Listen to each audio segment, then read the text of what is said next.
Hey everybody, welcome, good evening. Thank you all for coming. For those of you who don't know me, my name is Steve Schwartz. I run the LSAT blog. I also host the LSAT Unplugged YouTube channel and podcast. I've been teaching the LSAT for about 15 years now. I started off back in 2005. I got a cold diagnostic and a large dose of cold harsh reality when I scored a 152 on my first initial LSAT diagnostic. And my next diagnostic was also in the low 150s, and the one after that, and the one after that, and the one after that. But very gradually, over the course of what ended up being an entire year, I brought my score from the low 150s to a 175 on test day. And my goal for you, of course, is that your path to LSAT success is much quicker and less painful than mine was. And I hope that tonight I'll be able to share some of the lessons I learned along the way, both with my own personal LSAT journey, as well as the lessons I've learned from teaching many other students along the way over the course of my LSAT career. Now, I do want this class to be interactive, so I will speak for a bit, then open it up to a general Q&A on anything at all, LSAT and law school admissions, whether it's about LSAT self-study, digital LSAT prep, how to structure your LSAT study schedules, what resources to use, anything at all is fair game. Again, there is this chat function, and I do want this to be interactive because if you just want to watch, you might as well sign off now and watch the recording later. The real benefit of being able to attend class with me live now is to ask the questions that are on your mind. So please keep sending in your questions. I'm seeing them come up on the screen. First, I will run through the agenda for tonight. And then, like I said, I will open it up to that general Q&A on anything at all, LSAT and law school admissions. Now, one of the biggest mistakes I made was what I have now termed the obsessive practice exam narrative. The obsessive practice exam narrative. The idea that taking test after test after test will magically lead to some breakthrough or unlock some hidden pattern in the mistakes that you're making. And the LSAT really lends itself to this because the exams are numbered, they're sequential, they're chronological. So a lot of folks will just start with exam number 1 and work up from there. Or they'll get any old book of exams, start with those, and then once again, work up from there, older to newer. And they'll track obsessively with spreadsheets, measuring their results, being happy or sad about those results, and then moving on to the next one. So the first secret of the highly successful LSAT student is to avoid this obsessive practice exam narrative and instead study for the LSAT with a structured plan of attack so that step by step, day by day, you know exactly what to do and what not to do every single day over the course of your prep. Now, I started my website, the LSAT blog, back in 2008. And one of the first requests I got was for detailed study plans. So I created free week-by-week study plans, and they're available on the site still. Of course, I've updated them and made improvements along the way, but study plans were the biggest request I got, and I delivered. I now have study plans on a 1-month timeline all the way up to a 7-month timeline for whatever your time frame is for taking the LSAT. So you want to definitely use a detailed study plan. I have the free week-by-week ones. I also have the paid, even more detailed day-by-day study plans because it really helps to remove the ambiguity about what to do. Otherwise, you go based on simply how you feel that day or what you like or what you don't like. Certainly, that's what I did when I was studying. I would just do exam after exam, and I'd say, you know what?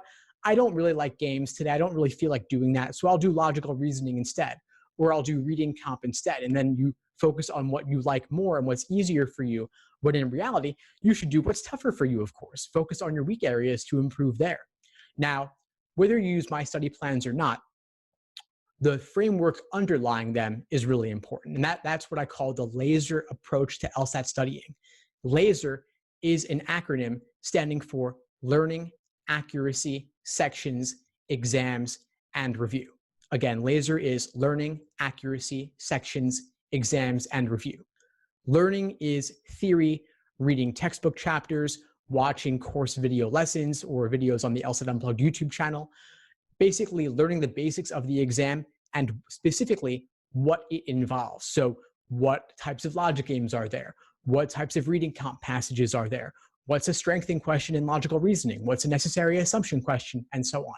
So simply familiarizing yourself with the basics. You start there because, of course, you have to know the lay of the land before you dive in. When you're doing a full-length prep test, it's all mixed together. It's a grab bag. You never know what you're going to get next. So knowing the basics of each question type makes it easier, of course, to know the proper perspective from which to view it, to know the task at hand. Then secondly, A is for accuracy, which is doing individual questions by type. So doing several ordering logic games in a row, or several weekend questions in a row, or several reading comp science passages in a row, to understand the common patterns in each question type. Then S is for sections, doing individual timed 35-minute sections to work on your pacing. This is especially important in logical reasoning, where the questions are in a clear general order of difficulty. So you don't want to allot the same amount of time to every single question because there's a variety. The first 10 are easier, and you should complete them more quickly and build up a time bank to handle the tougher questions later in the section. Then E is for exams and endurance, doing full-length 5-section timed exams, because of course that is grueling. That's much tougher than doing a single individual section. Pulling it all together with a full-length 5-section timed exam takes you about 3 hours. That's a lot. Even personally, my brain is fried after doing all that, even still. And so you want to do at least ideally 10 full-length timed exams before test day. Then finally, R is for review, which is too often neglected as part of the study process. Like I said, students take exam after exam and just move on to the next one immediately, or they look at the answer key and say, oh, I get it now, and move on, when in reality, you should take fewer exams and review them in more depth. Which brings me to the second secret of highly successful LSAT students, what I call the Socratic review method. Excruciatingly detailed review to get down to the root of the problem, what gave you difficulty. So for every question you get wrong, or every question you have difficulty with, those where you're down to 2 and you guessed and got lucky, it could have just as easily gone the other way the next time around. So of course, you want to slow down and figure out exactly where your misunderstanding stemmed from, what gave you pause, what led you down the wrong path. So specifically, if let's say we're looking at the stimulus in logical reasoning, what confused you about the stimulus? What made it difficult? Maybe it was the method of reasoning. Maybe it was the structure. Like maybe they buried the conclusion in the middle of the stimulus when typically you're expecting it to be at the end or at the beginning. Or maybe they're using annoying words like unless, except, until, and without that are less obvious conditional indicators and require a little bit of translation. Or maybe you've got to link together multiple conditionals in the stimulus. Or maybe it's on a topic that you don't like science or philosophy, aestheticism, or really tightly worded formal logic stuff that you would never hear in everyday life. That often gives students a lot of trouble. So whatever your personal weak area is, you got to figure out where that conceptual gap is so you can avoid making the same mistake in the future. If your misunderstanding was from the question stem, maybe the question stem was worded in an unfamiliar way, even to refer to a common question type. Or maybe you're not totally confident in the difference between necessary assumption questions and sufficient assumption questions. So if that is the case, you've got to go back to basics on that. Then finally, if your error came from the answer choices, you've got to figure out what was tempting about the wrong answer choice that made you pick it or consider it, and what ultimately made it wrong, and what was discouraging about the right answer that pushed you away from it, and what ultimately made it correct. You've got to do this again and again and again, basically engaging in a detailed interrogation of your own thought process. That's why I call this the Socratic review method, because you're really engaging in a dialogue, maybe with yourself personally, internally, or maybe with a friend or a coach or a tutor or a study buddy. And if you have nobody to talk to about this, post online in the LSAT Unplugged Facebook group. That's what we have that for, a place to connect with like-minded students who are going through the same process as you. Write down your thought process, articulate it, keep it in a Google Doc or a Word doc, or some folks like to use a physical journal like a bullet journal, but write it out or talk it out. There's really something important about speaking it out to help you clarify your own thoughts. You learn a lot by teaching others as well. And I've certainly learned a lot over the course of my LSAT career teaching others, because it really forces you to clarify your thoughts and lay them out more specifically. Like I said, it's too easy to look at the correct answer and then say, I get it now, or to Google an explanation or watch a video, even mine, and then say, oh, that's the way to do it, I'm good. But you've got to really first analyze your thought process for yourself before looking outwards towards what others say about the problems, because you don't want to use those explanations as a crutch.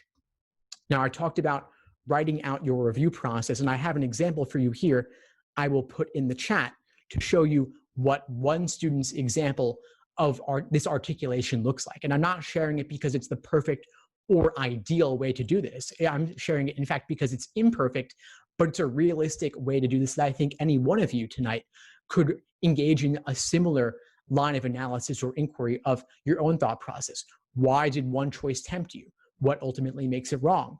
What made another choice seem unappealing? What ultimately makes it correct? If you're diagramming, how do you go about diagramming it? Personally, for the students I work with one-on-one, I require them to do this, to send me the 3 to 5 hardest LSAT problems they've recently encountered, along with photos of their diagrams and notes, so we can really look at what they're doing. But I'm also having them do this just for themselves, to have them practice what it's like to engage in this kind of analysis. Because if you don't have that accountability, you might not do it at all. So you might find a study buddy, and then you share with them your analysis, they share their analysis, and you trade thoughts and engage in that discussion about each one.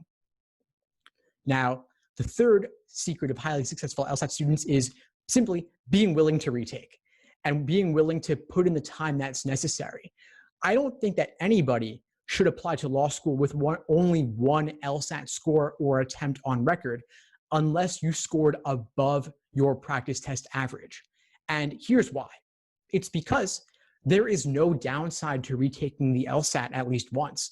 Law schools do not average multiple LSAT scores. They only take the highest score. So through luck alone, you could do maybe 3 to 4 points better. There's actually a margin of error or score band of 3.5 points on either end. So if your true aptitude is a 160, you might get a 160 on test day, but you might also get a 163 or a 164. And obviously the 163, 164 will open far more doors for you than a 160 would. So some folks get into better law schools and get more scholarship money and get higher LSAT scores simply because they were willing to give it another shot and they did better. And if not, again, no big deal, because law schools only take the highest score. They only have incentive to do so. And that's what they submit to the American Bar Association. That's what they submit for the US News rankings. And so that's ultimately what they care about. And you might have heard about the retake paradox, which is that the typical retaker improves only an average of 2.8 points. So maybe they got a 161st, then they got a 163. And you might say only 2.8 points, only about 3 points, but that's actually a lot. That's a significant impact on your law school admission chances, a significant impact on your scholarship money. By one estimate, the value of a single point on the LSAT is $4,000. $4,000. So 3 points could be a value to you of $12,000. And so if you're thinking, do I really want to study for the LSAT for another month or two? Why not? That's the easiest money you'll ever make. You prorate that, it's equivalent of like getting a 6-figure income just for studying for the LSAT. And maybe you don't even have to study that much. If you've already taken it, you've already built the foundation, all you really have to do is stay fresh on the LSAT until the next opportunity to retake it. And the LSAT's offered nearly every single month now. It's offered 9-10 times a year. So if you're aiming for March, you could take it again in April. Or if you're taking it in June, you could take it again in July. And you've only got to do it maybe a timed exam or two a week for another 4 to 5 weeks. And that's it. And then if you study more on top of that and work on your weak areas or change your approach from whatever was missing the first time around, you could do even better than that. So I really see no reason at all not to retake. Now, obviously taking it 5-6 times starts to look a little bit questionable, but 2 to 3, even 4 times is no big deal at all. And of course, if you are looking to retake, you want to think about what you are going to do differently the next time around. Number 4, highly successful LSAT students properly simulate test day conditions. No giving yourself extra time, no pausing the clock, no taking only 4 sections when you're going to do 5 on test day. This leads to what I call the score inflation problem, that students take exams under easier conditions. Maybe you're practicing or studying in the quiet of your own home. Maybe you're giving yourself frequent bathroom breaks and pausing the clock, or maybe you're checking your email or your phone in between, or going up to the refrigerator. You can't do any of that on test day, of course, and so you should practice like it's game day. And top scorers get really specific about this. Maybe some folks go overboard, but hey, if it helps you, why not? So a couple of things you could do are, number one, this is the most obvious perhaps, take your practice tests at the same time of day you will take the actual thing. So if you're taking it at 9 a.m., take your practice tests at 9 a.m. and get used to waking up at the same time you'll be waking up on test day. And there is a phenomenon known as sleep inertia, meaning that it takes your brain a couple of hours to wake up in the morning. So if you're taking your practice test or the actual thing at 9 a.m., don't wake up at 8 a.m. Instead, wake up ideally at least at 6 a.m., 3 hours prior. And if you're in college, of course, you might be on a pretty late schedule and 6 a.m. might seem really, really early to you. And so if that's the case, then you've got to gradually move your schedule earlier and earlier over the weeks leading up to your test date. So maybe every day you move it up 10 minutes, 15 minutes, so that by test day the week prior, you're waking up at 6 a.m. like it's the easiest thing in the world. And then, of course, if your test is in the afternoon at 1 p.m., then take all your practice tests at 1 p.m. And also figure out your situation when it comes to breakfast, coffee, tea, snacks, your bathroom schedule if you have one. You want to mimic everything as closely as possible. And so that involves thinking of all the little details. Whatever snack you're eating on a test day, a banana, a granola bar, trail mix, eat that during your practice tests as well. If you have a favorite outfit that makes you feel good, a favorite lucky t-shirt or sweatshirt, wear that at the same time. And if you feel more comfortable in sweatpants over jeans or slacks, then wear sweatpants during your practice tests and wear them on test day too. Who cares? It's for you. You're focusing on yourself here and whatever it takes you to succeed. And then, of course, realistic timing. On top of that, for the digital LSAT specifically, part of simulating test day conditions means that you're taking at least a couple of practice tests on a tablet. And if you don't have a tablet, get a tablet or borrow one. Which brings me to number 5 here. The fifth secret of highly successful LSAT students is properly simulate the digital LSAT as well. Make the investment in the prep materials that you feel you need, including getting a tablet. LSAC is using a Microsoft Surface Go specifically for the digital LSAT, but you could practice on any old tablet you want, a Samsung, an iPad, or an Amazon Fire even. That's relatively more affordable, of course. And if there's a material or resource you think would be beneficial to you, then get it. Like I said, the value of a single point is $4,000. So to not buy another book of 10 exams for $20 seems pretty foolish in comparison. Be willing to make the investment and believe in yourself that it's going to pay off. It's really a drop in the bucket compared to the value of getting into a better law school or getting more scholarship money. So if you think that there's a book or a course or a tutor that could help you, then seek that out, especially if you're retaking and you denied yourself the benefit of that resource the first time, then you definitely want to look for that the next time around.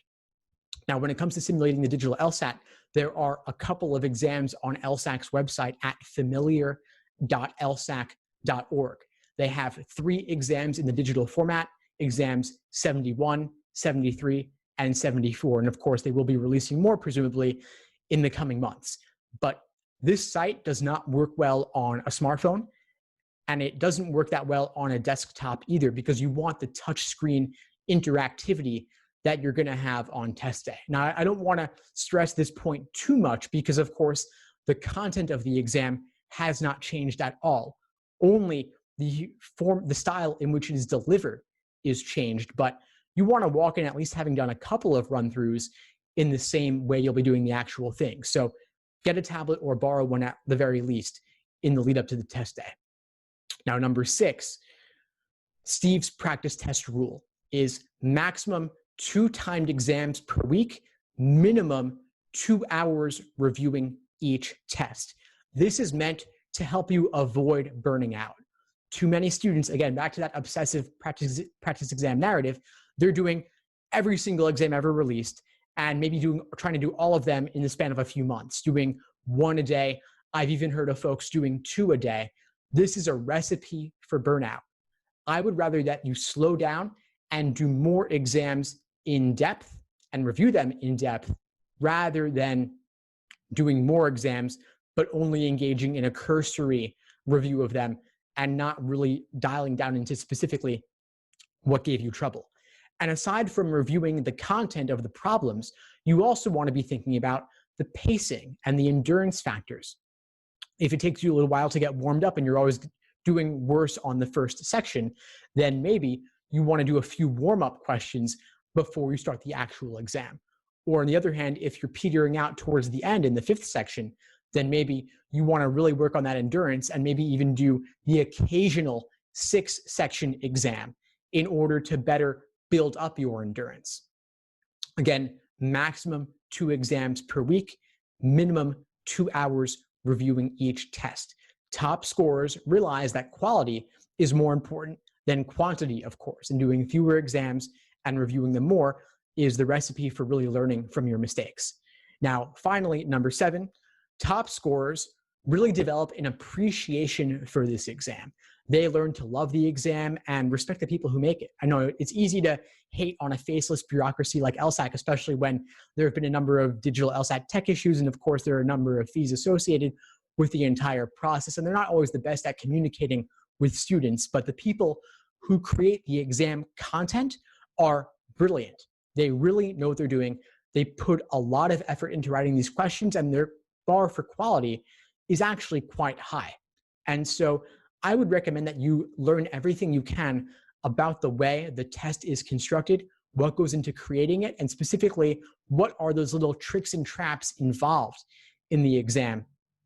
Like I said, those traps of encouragement towards wrong answers, traps of discouragement away from right answers. They really put a tremendous amount of effort and thought into creating this, and their bar for what actually makes it onto the exam is quite high. Over the course of my career, I've managed to befriend a former writer of actual LSAT questions. I got to know him pretty well. We had a few discussions on the LSAT Unplugged YouTube channel and podcast. If you just search former LSAT question writer on my channel, you'll find those discussions. They're about 25 minutes each and pretty fascinating.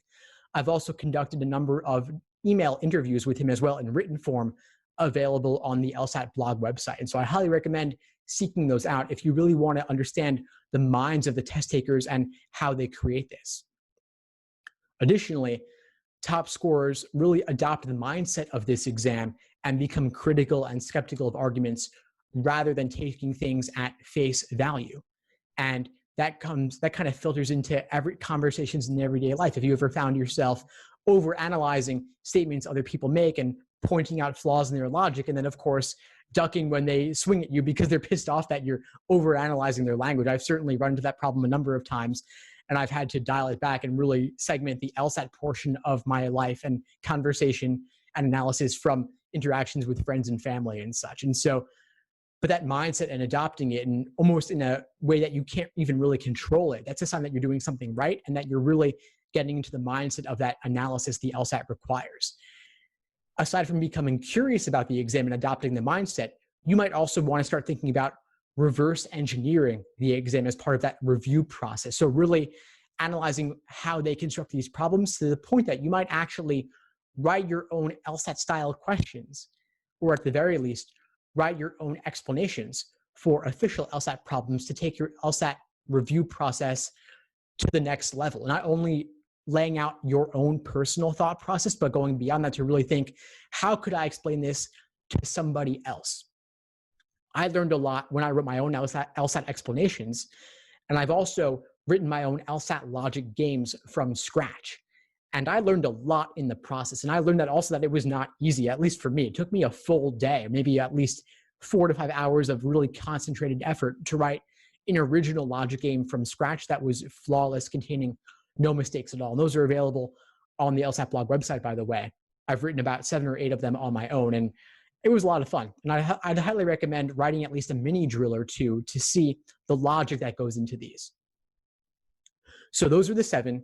I've got a couple of bonus ones here to share with you that are somewhat tangential, but I thought they were worth mentioning.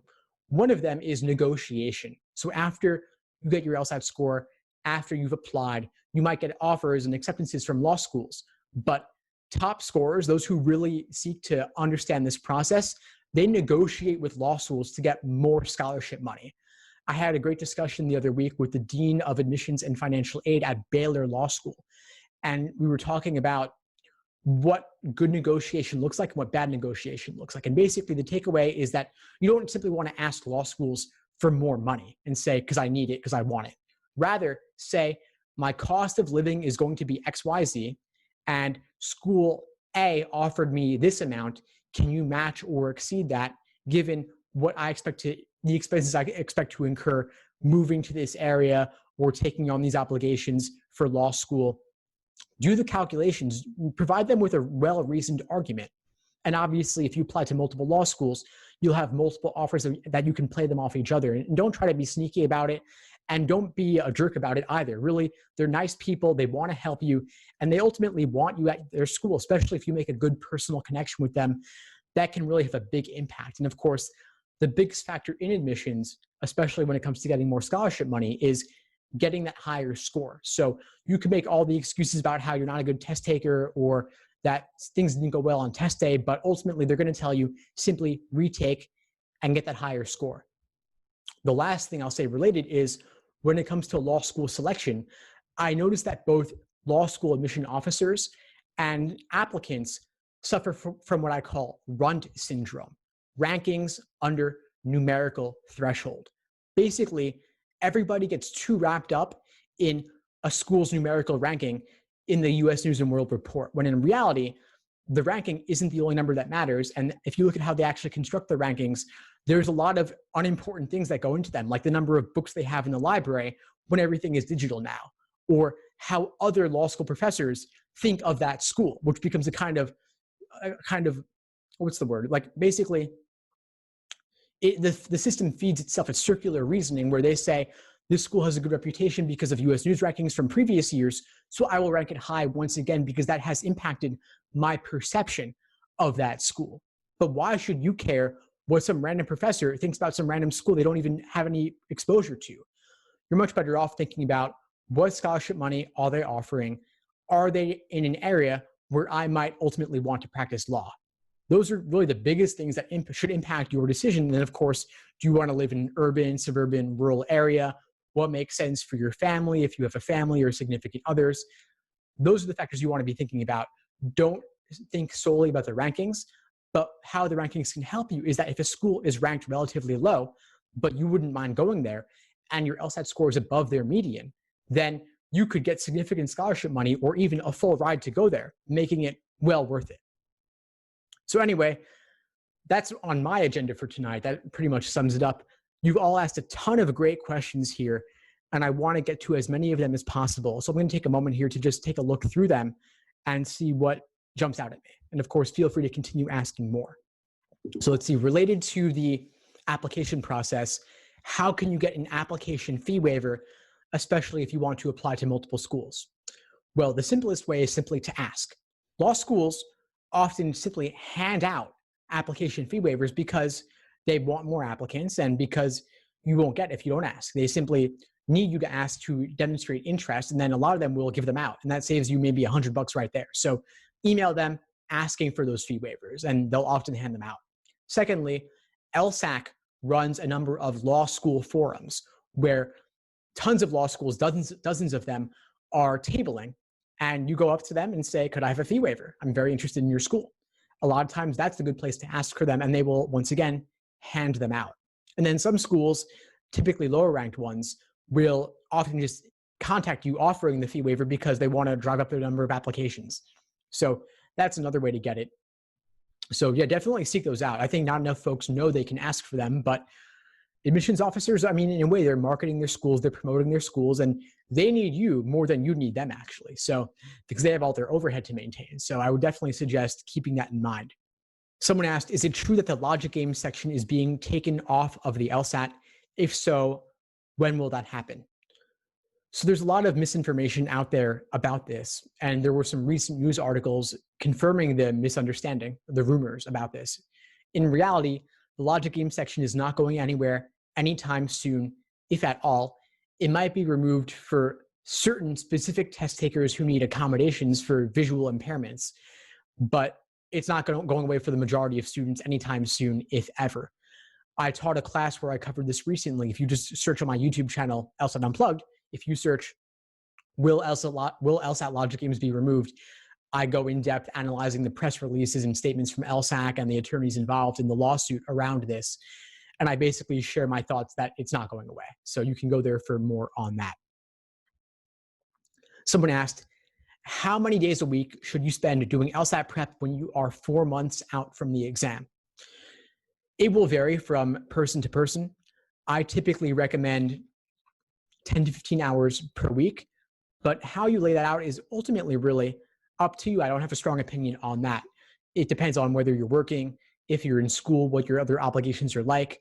I wouldn't recommend doing more than 5 hours a day typically. Typically 4 or 5 is the most I would recommend. As for number of days, maybe 4 or 5 days. Take at least a couple of days off so that you don't burn out. And of course, my study plans go into more depth on this. Someone's asking, what's the best way to section out each category of prep to get the most out of it? Well, the study plans, once again, go into depth on that. In my study plans, I recommend starting with games, then reasoning, then reading comp. The reason is that games are typically the most intimidating at first, but they are the most learnable. And then, of course, logical reasoning is half the exam. Then finally, reading comp. So I say start with games, build your foundation there, then add in logical reasoning while still staying fresh on games, and finally move on to reading comp. But if you want to rearrange things, that's totally up to you. The schedules are more important for their level of specificity they contain about what to do than the particular day-by-day breakdown. And so if you want to do it compressed, that's totally fine. So some folks who are really gung-ho and have more time to study, well, they'll get the 5-month plan, even if they only have 3 months, and they'll work through it at a faster pace. And I'm fine with that as long as you don't go overboard and burn out. Now, if you're taking the exam for the first time, then get one of the regular day-by-day study plans so that you can focus on simply building your foundation first. My plans typically start with exams in the 60s and move up to the ones in the 70s and 80s as test day approaches. If your timeline is on a 3 to 5 month timeline or shorter than that, I would say you're probably best off simply going over the most 30 to 40 exams. You don't need to do more than that, so don't get the first 10 or the first 20. The relatively more recent exams are more relevant. So I would not start with the oldest. I would start with some of the ones from the past 10 years specifically and move to the more recent from there. Alternatively, if you have 6, 7, 8 months or more, then you could theoretically do every exam ever released, but I certainly don't think that you need to. I would say do fewer exams and again, review them in more depth. Can you go from a 140 to a 160? Yes, you certainly could. I don't see why not. It's certainly outside the norm, but if your cold diagnostic is a 140, then you have plenty of room for significant improvement, especially if you give yourself the time to improve significantly.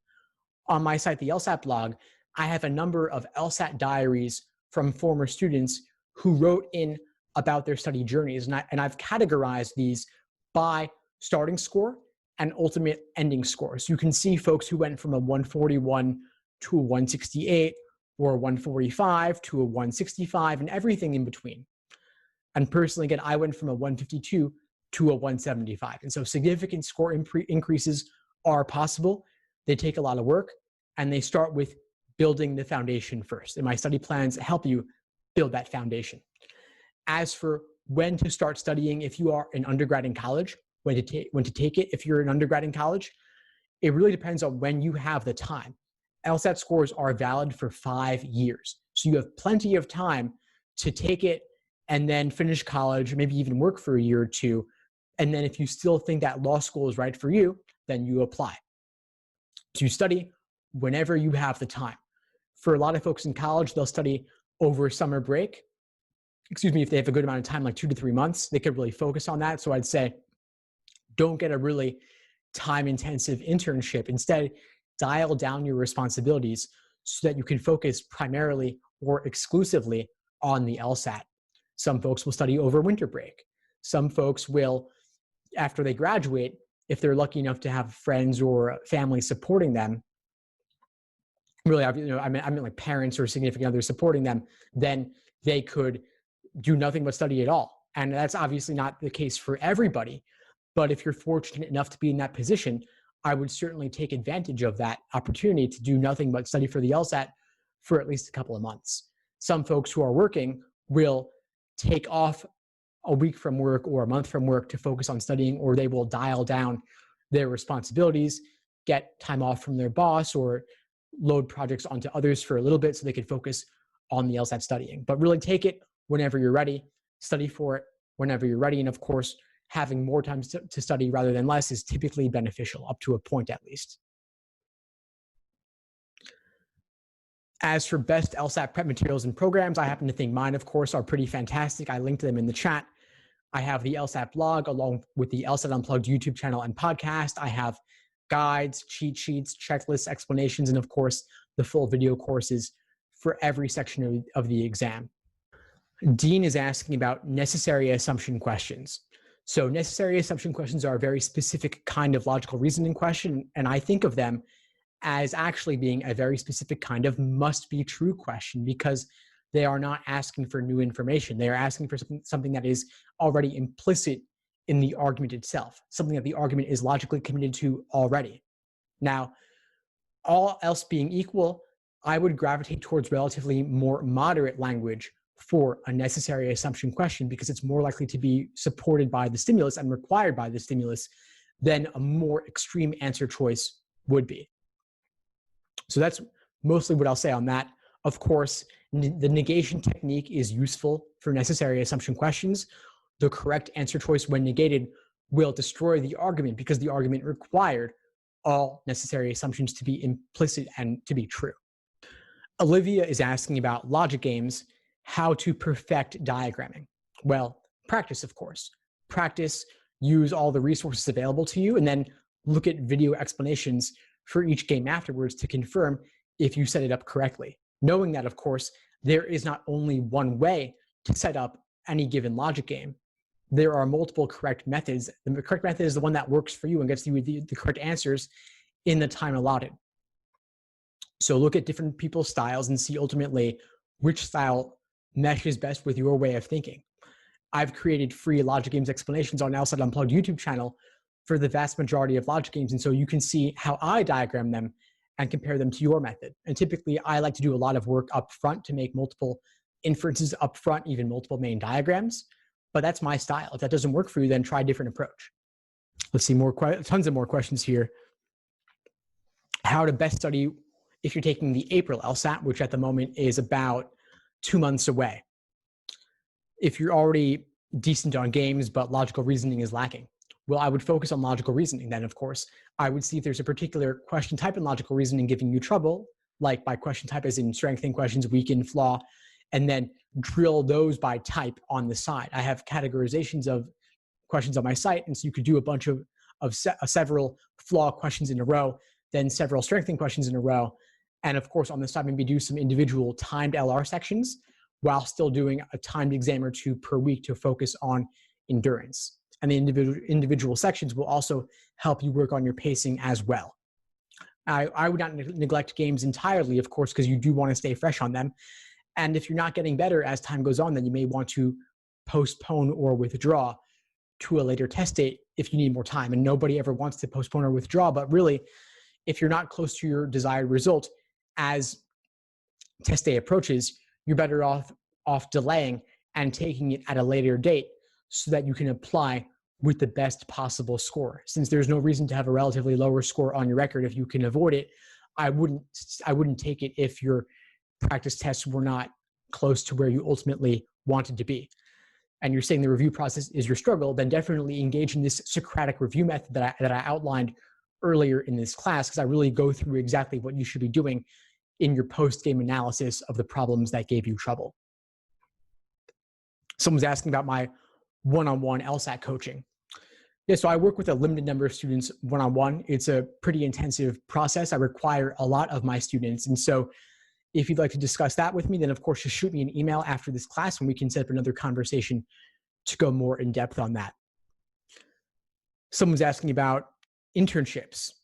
Do internships help your application? If you don't have those internships, will it hurt your application? You do not need internships of any sort. Law schools don't really care that much about it. It's maybe a nice to have depending on the nature of the internship. If you got to have really detailed, like hands-on experience, especially in the field of law, that's a nice to have. But law school admissions is primarily numbers driven. It's LSAT score, then GPA, then everything else. So I would not do an internship at the expense of your LSAT studying. If you have X number of hours per week, I would rather you devote those hours to LSAT prep than to getting some internship that pays you little or nothing at all. You're better off devoting that time to the LSAT. Like I said, a single point could be worth $4,000, getting you more scholarship money, getting you into a better law school, or both. And so in your free time, I would simply study for the LSAT. If you already have an internship that is relevant to the field of law specifically, then of course I would put that on your resume, maybe write about it in your personal statement, but you could really write about anything in your personal statement and you don't need to have that on your resume. And so if you don't have it, don't worry about it. Don't seek it out just for the purposes of admissions. But if you're not sure whether law school is right for you, and if you've never had any real world exposure to the practice of law, then I would recommend at least shadowing an attorney for a couple of days to see what is it really like to be an attorney. Because of course it is different than media portrayals on TV and in the movies. And so law schools do like to see it if you have it. But again, I wouldn't do it just to impress them or anything like that. Someone's asking regarding the rankings, won't the school you graduate from impact your chances of gaining employment? Shouldn't you be aiming for top 14 law schools? The answer is maybe, depending on what you would like to do. If you want to do big law or corporate law specifically and nothing else at all, then I would talk to attorneys at those firms, talk to the HR departments at those firms and see, do they hire exclusively or only from those big name schools? Again, think about region having an impact as well. I would also think to yourself, what if you don't want to do big law or you're not sure if you want to, how would having all that law school debt impact your opportunities afterwards? If you graduate with tons of debt, your immediate obligation and incentive is going to be to pay that off by whatever means are necessary. And so if you want to practice environmental law or do something that's more public interest related, having that debt may influence your decision-making opportunities. And if you're not going to be in a major city, if you're going to be more local somewhere else outside of major cities, then maybe going somewhere to a regional law school that's lower ranked, but has a relatively better reputation in that area is going to be more important for you. So for example, I'm based in New York. Fordham Law School is not a top 14 law school. It's somewhere in the 30s, I believe, the 30s.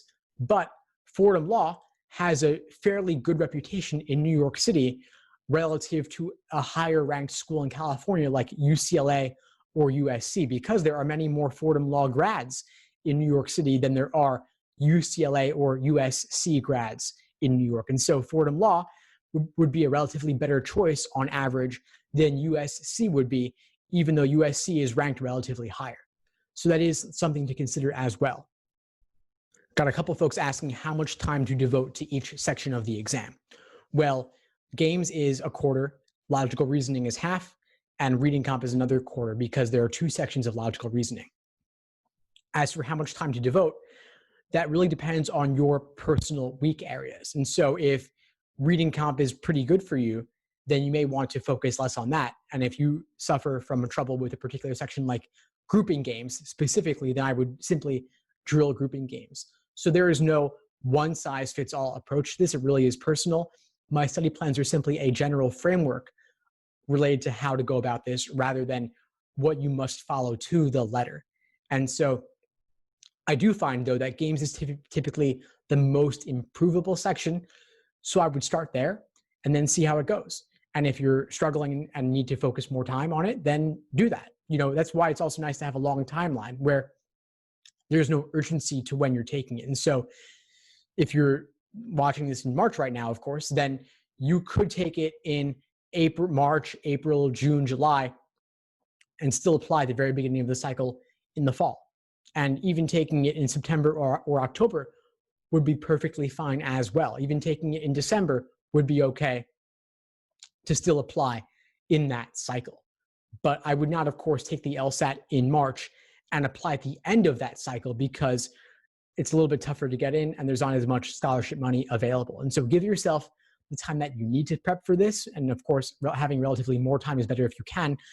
I typically recommend 5 to 6 months in order to reach your fullest potential on the exam. And so if you're watching this in March, you're taking it in September, that's a really good amount of time. And then you can allocate time as you need it. And having more than enough time is obviously really beneficial for you, so that you can devote more time to weak areas as you discover them. So as a follow-up to that, Shinkuria was asking about focusing on areas you're stronger in. I would not focus where you're stronger. I would focus where you're relatively weaker. Alternatively, if you're not making any gains or headway despite trying multiple approaches over a long period of time for a given question type or section, then you might decide to cut your losses and focus on your strengths, but that is going to limit you with a certain ceiling on how high you can score. Because the typical 170 scorer gets perfect on games and then -3 on each of the other sections of the exam. So -3 on reasoning, -3 on the second reasoning, and -3 on reading comp, which gets you around a 170 with about 9-10 questions wrong. So top scorers tend to do perfect on games, maybe -1. As to where to focus, I would say if you want to get 170 plus, you should probably aim to perfect games, especially since they are more mathematical and unambiguous given the symbolic logic involved. There's not the same ambiguities of language that you'll see in reading comp and logical reasoning. That's been my experience. That's what the typical scorer is like. Of course, there are exceptions to that. And so try it out, see what happens for you. But I would not neglect the weak areas without giving them a tremendous amount of effort, because that's where you typically get the biggest gains, is from your weak areas. And so part of what I do in coaching is I help you see your blind spots and try out different approaches until we find one that sticks for you, because it's worth trying multiple approaches given the fact that every point counts on this exam, of course. The writing sample, someone asked about that. So the writing sample actually matters a little bit more than it used to, because it's typed now. It's digital now for everybody. And so you do it online. They watch you with a webcam and a microphone for security purposes. And because it's typed, it's legible. So law schools are more likely to look at it than they previously would have been. So certainly don't treat it like a joke. Writing the perfect writing sample probably won't do a ton for your admissions chances, but writing a terrible one would definitely hurt you. So I wouldn't aim to perfect it, but I wouldn't neglect it altogether. It's most important for you if your grades in English were not that great, and if you're a non-native English speaker. Either of those factors makes them take an extra look at the writing sample, because they want to know you can write well and that you're fluent in English. Otherwise, in general, I would say simply take it seriously, give it your best effort, but don't overly stress about it. Basically, you're given a scenario where you have two different options that are equally weighted, and you have to make a well-reasoned, reasonable argument in favor of one of them, while at the same time acknowledging the weaknesses of your side and the strengths of the other side. You have 35 minutes. There is a spell check function in the writing sample software that LSAC uses, and so you have plenty of time. I suspect that since it's typed now, you could probably type it out faster than you would have been able to previously write it by hand. So you maybe will have time to double check, triple check, add things to it, make edits if necessary. Take it seriously, but again, it's 35 minutes. You're not doing it at the test center anymore. You're doing it later on your own time. You have up to 1 year to complete it after your official LSAT test date administration. But I would do it sooner rather than later, so that law schools see it. You don't want to forget about it and then they don't evaluate your application, or they're asking you for it, which doesn't look great. So definitely get it done. But again, don't worry too much about it. So I know you've all asked a ton of great questions here tonight. I think I've tackled the majority of them. And so if nothing else pressing, I'm going to leave off here for now. But I want to thank you all for coming and asking such great questions. And of course, please feel free to reach out if you need anything at all as you move forward with your prep. I'm happy to help however I can. Again, I have the LSAT study plans. I have guides, cheat sheets, checklists, explanations, full video courses for every section, along with the LSAT Unplugged YouTube channel and podcast, the Facebook group, the Instagram. And you can always reach me by email as well. So again, thank you all for coming. Have a good night, and we'll be in touch. Thanks for tuning into the show. Please subscribe if you haven't done so already to be notified of new episodes as I release them. And feel free to reach out if you need anything at all as you move forward with your prep. I'm happy to help however I can. In the meantime, I'll wish you all the best and take care.